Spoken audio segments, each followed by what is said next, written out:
Yes చూడండి, ఇక్కడ మనకు ఒక పాయింట్ ఉంది. Degradation by improper resources utilization and maintenance. Degradation దేనివల్ల? By improper resource utilization and maintenance వల్ల జరుగుతుంది. సో ఓకే, డిగ్రేడేషన్ ఎలా జరుగుతుందంటే improper resource utilization and maintenance వల్ల జరుగుతుంది. The degradation of natural resources can occur not just by the action of pollutants, not just by the action of pollutants, but also by improper resource utilization practice వల్ల జరుగుతుంది అన్నమాట. అది the degradation of natural resources can occur not just by the action of pollutants but also by improper resource utilization of practices. ఇచ్చుండి soil erosion and దీన్ని ఏమంటారంటే soil erosion and desertification. Soil erosion and desertification గుర్తుపెట్టుకోండి. Soil erosion and desertification. Soil erosion and desertification. Okay, soil erosion and desertification. The development of fertile top soil. The development of fertile topsoil takes centuries, but it can removed very easily due to human activities like over cultivation and unrestricted grazing, deforestation, poor irrigation practices, resulting in the formation of arid patches of the land. Very important sentence. When large barren patches ante banjar bhumulu, when large barren patches extend and meet over time, a desert is created. గుర్తుపెట్టుకోండి, when large barren patches extend and meet over time, a desert is created. Internationally, it has been recognized that desertification. So దీన్ని ఏమంటారు international లెవెల్గా అంటే desertification అంటారు. సరే, ఈ desertification ఏదో చెప్తున్నాడు. Desertification is a major problem nowadays, particularly due to increased urbanization వల్ల. ఓకే చూడండి, అబ్బో వెరీ ఇంపార్టెంట్. డెజర్టిఫికేషన్ యొక్క అవ్వడానికి కారణం ఏంటంటే ఇప్పుడుండే ప్రస్తుత కాలంలో డ్యూ టు ఇంక్రీజ్డ్ అర్బనైజేషన్ వల్ల మనకు ఎక్కువగా జరుగుతుంది ఇది. Right. Next water logging and soil salinity. Water logging అంటే ఏంటి? వాటర్ నిలిచిపోవడం. అంటే సాయిల్ అంటే సాయిల్ సెలినిటీ. వాటర్ లాగింగ్ అంటే soil salinity. Irrigation without proper drainage of water. Irrigation without proper drainage of water leads to water logging in the soil. Besides affecting the crops, అంటే ఏంది? పంటల్ని నాశనం కాకుండా water logging draws the salt to the surface of soil. So water logging వల్ల లోపల ఉండే ఏదో salt పైకి వస్తుందన్నమాట. చూడండి, water logging draws salt to be surface of the soil. దీన్ని ఏమంటారు? Salinization of the top soil. Salinization of the top soil. The salt then is deposited as a thin crust on the land surfaces. లేకపోతే thin land surfaces starts collecting at the roots of the plant.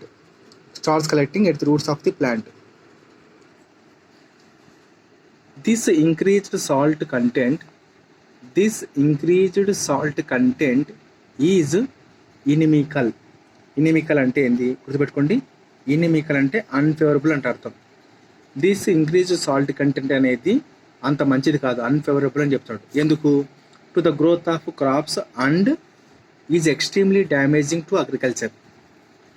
Water logging and soil salinity are some of the problems that have come in the wake up of the green revolution. గుర్తుపెట్టుకోండి, green revolution వచ్చినప్పుడు వచ్చిన సమస్యలు ఏందని అడుగుతాడు. Water logging ఒకటి, soil salinity ఒకటి. So ఇది రావడం వల్ల దీని నుంచి వచ్చిన సమస్యలు ఈ రెండు అనమాట. నెక్స్ట్ డిఫారెస్టేషన్ చూద్దాం. Deforestation is the conversion of forested areas to non-forested ones. Conversion of forested areas to non-forested areas. According to an estimate,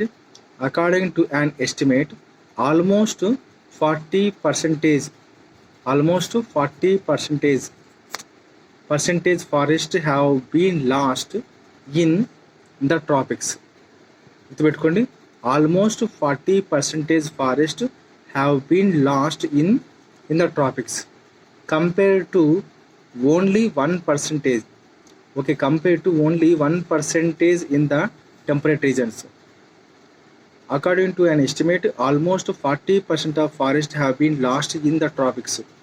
trophic లోపల ప్రాంతాలలో 40% ఆఫ్ ఫారెస్ట్ అనేది వెళ్ళిపోయింది.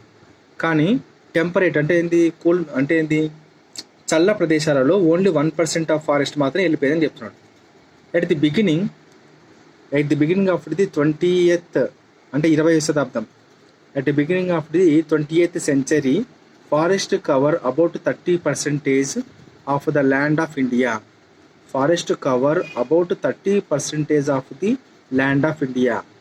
By the end of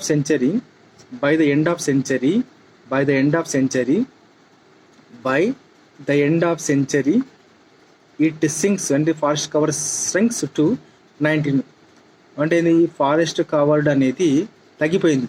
shrinks to 19.4%, whereas the National Forest Policy 1988 of India has recommended 33% of forest cover for the plains and 64% for the hills as ideal or desirable. అంత ఉండాలని చెప్పింది. అంటే plain ప్రాంతాలలో forest cover 33% ఉండాలా, అదే కొండ ప్రాంతాల్లో 67% forest ఉండాలా అని ఐడియల్, డిజైరబుల్ అని చెప్పేసి ఈ 1988లో వచ్చిన నేషనల్ ఫారెస్ట్ పాలసీ అనేది చెప్పింది అనమాట. అది ఇంపార్టెంట్. సో ఇచ్చోండి, ఇది చాలా ఇంపార్టెంట్ డిఎస్సి పాయింట్ ఆఫ్ వ్యూలో. A number of human activities contribute to deforestation. చూడండి, డిఫారెస్టేషన్ రావాలనుకుంటే ఒకటే కాదు, a number of human activities వల్ల మనకు డిఫారెస్టేషన్ వస్తుంది.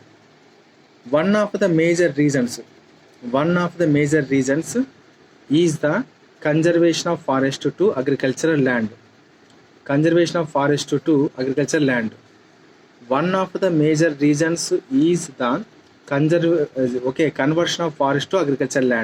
As కాబట్టి as to feed the growing, ఎందుకోసం ఫారెస్ట్ అనేది ఎందుకంటే as to feed the growing human population, పెరుగుతున్న జనాభాను దృష్టిలో పెట్టుకొని అడవులను కట్ చేసి అగ్రికల్చర్ ల్యాండ్గా తయారు చేసి వాటిని ఫుడ్గా మారుస్తున్నారు వీళ్ళ పాపులేషన్ కోసం.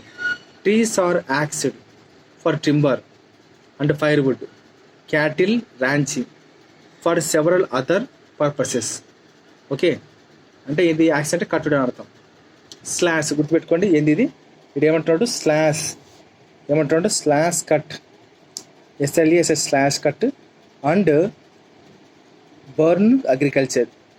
స్లాష్ అంటే cut and burn agriculture, commonly called jhum cultivation. గుర్తుపెట్టుకోండి, స్లాష్ అంటే కట్ అండ్ బర్న్ అగ్రికల్చర్. దీన్ని ఏమంటారు చూడండి, ఇట్లాంటి పెడతాడు, స్లాష్ కట్ బర్న్ అగ్రికల్చర్ అంటే jhum cultivation in the north eastern states of India. Okay, in and podu in other parts has also contribute to deforestation. In slash burn agriculture అంటే ఏంది, Zoom cultivation. మనకు అడిగే పాయింట్ జూమ్ కల్టివేషన్ అంటే ఏంటంటే ఇది. Slash burn agriculture అంటే ఏంది అంటాడు, jhum cultivation. The farmers cut down the trees of the forest and burn the plant remains. The ash serves as a fertilizer and the land is then used for farming or grazing cattle. After cultivation the area is abandoned for several areas to allow its recovery. The farmers then move to the other areas and repeated these practices. ఇక్కడ ఏంటంటే Zoom cultivation అంటే slash burn agriculture, slash burn అంటే cut and burn agriculture అంటారు. ఇది ఒక్కటి important దీంట్లో. తర్వాత పోడు అనేది అదర్ ఫారెస్ట్లో cultivation. Next consequences of the deforestation. అడవులను నరికివేయడం వల్ల వచ్చే పరిణామాలు ఏది అంటారు. Enhanced carbon dioxide concentration in the atmosphere because trees that could hold a lot of carbon in their biomass. Okay, in their biomass use carbon dioxide for photosynthesis are lost with deforestation. Next, loss of biodiversity due to habitat destruction. Loss of బయోసిటీ ఎందుకోసం? Due to habitat destruction వల్ల. అంటే ఏంది? మన మనుషులు బతకడానికి, మిద్దెలు కట్టుకోవడానికి biodiversity cancel చేస్తున్నాం, అది వాడు అనేది. డిస్టర్బెన్స్, ఒక disturbed hydrological cycle. Soil erosion. Deforestation in extreme cases. వాడిని అమ్మ డిఫారెస్టేషన్ అదరా. Desertification in extreme cases important. So ఇంతటితో నైట్ పూట కాబట్టి లైట్ పూట కాబట్టి ఇది లైట్ డిమ్గా ఉంది, నేను ఇది మార్నింగ్ రికార్డ్ చేస్తాను. ఓకే, సో ఇంతటితో మనకు డిఫారెస్టేషన్ కంప్లీట్ అయిపోయింది. రైట్, ఇది మార్నింగ్ చేస్తాను, పొద్దున చేస్తాను.